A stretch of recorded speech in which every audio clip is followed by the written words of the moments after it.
Chicken, available 24 hours. Dito sa Tiniyak na Malacanang ang kaukulang tulong sa mga apektado ng habagat sa ilang bahagi ng bansa. Ayon sa palasyo, nakatutok ang mga ahensya ng gobyerno sa sitwasyon ng lugar.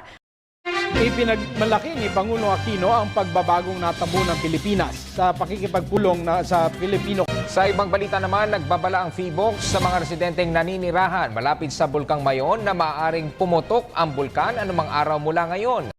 Ibang balita, ginugunita ngayon ng buong daigdig ang naganap. DSWD Secretary Dinky Soliman reiterates that the Pantawid Binati ni United States President Barack Obama si presumptive President. Inumpirma ng Department of Health na nagbiyahe ng Pilipinas ang isang Koreanong nagpositibo. Transportation Secretary Joseph Emilio Abaya said the agency's Bids and Awards Committee. Meanwhile, Senator Nancy Binay blames the drop in her father's ratings. Patuloy ang paghahatid ng mga ballot boxes na naglalaman ng Certificate of Canvass at election returns sa Senado. O Lord, our life have been influenced by so many factors, so many events, so many people.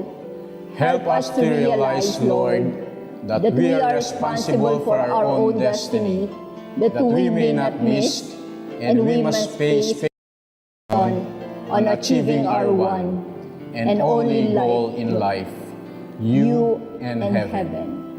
If we miss it, we miss everything. All our life, we allowed others to influence us. In all of this, we were not totally free. We want now to declare our independence. We want to exercise our right to choose you, but we need your grace to do it. We need your mercy for it. O Lord, you did it. You finished your suffering on the cross. Faithful in life, faithful in death.